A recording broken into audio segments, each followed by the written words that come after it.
Bom dia! Continuando a nossa leitura, vamos ver hoje o livro de Atos. O livro de Atos foi escrito por Lucas, o médico. Capítulo 11, Pedro explica sua conduta.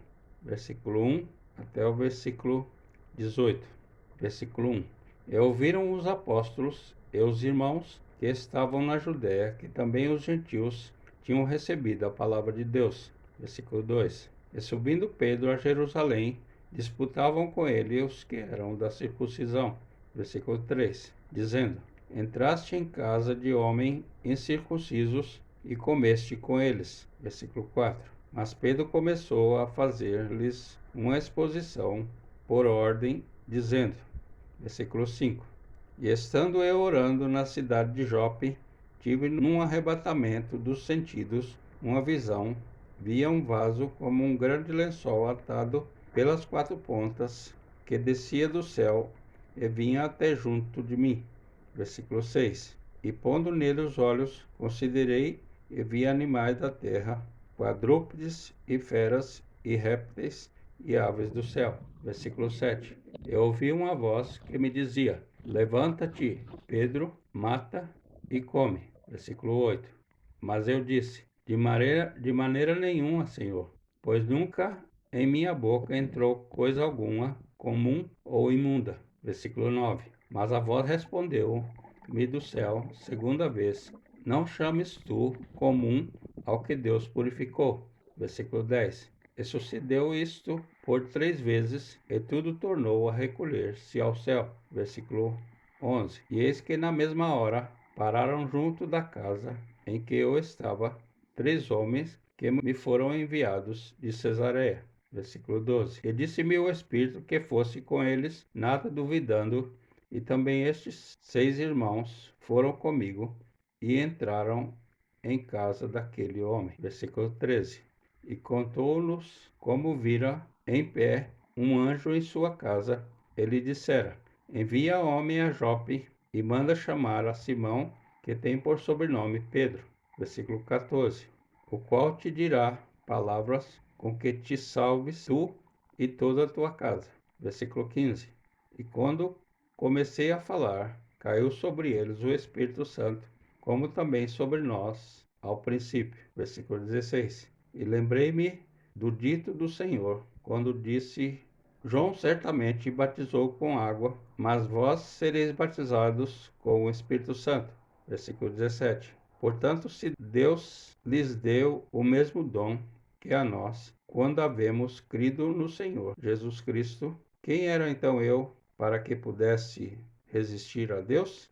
Versículo 18. E ouvindo essas coisas, apaziguaram-se e glorificaram a Deus, dizendo: Na verdade, até aos gentios deu Deus o arrependimento para a vida. Os discípulos são chamados cristãos em Antioquia. Versículo 19 até o versículo 30. Versículo 19. E os que foram dispersos pela perseguição que sucedeu por causa de Estevão caminharam até a Fenícia, Chipre e Antioquia, não anunciando a ninguém a palavra senão somente aos judeus. Versículo 20.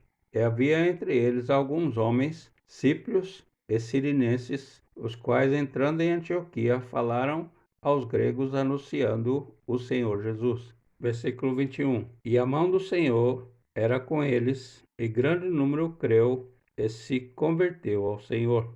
Versículo 22. E chegou a fama destas coisas aos ouvidos da igreja que estava em Jerusalém, e enviaram Barnabé a Antioquia. Versículo 23. O qual, quando chegou e viu a graça de Deus, se alegrou e exortou a todos que permanecessem no Senhor com propósito de coração. Versículo 24.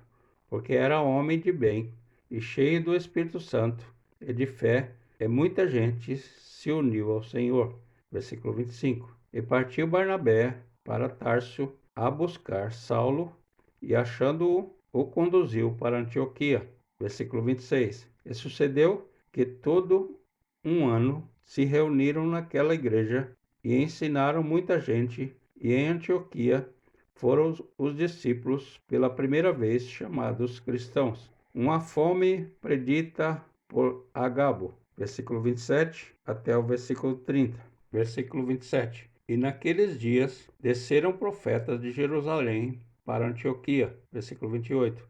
E levantando-se um deles, por nome Ágabo, dava a entender pelo Espírito que haveria uma grande fome em todo o mundo, e isso aconteceu no tempo de Cláudio César, versículo 29. E os discípulos determinaram mandar cada um, conforme o que pudesse, socorro aos irmãos que habitavam na Judéia, versículo 30. E o que eles, com efeito, fizeram, enviando-o aos anciãos por mão de Barnabé e Saulo. Terminamos aqui o capítulo 11 do livro de Atos. Deixa aqui o seu joinha e compartilhe com quem você conhece e que esta mensagem possa fazer diferença na sua vida para melhor. A Bíblia da SBTB, Sociedade Bíblica Trinitariana do Brasil, na versão corrigida e revisada, traduzida na língua portuguesa por João Ferreira de Almeida,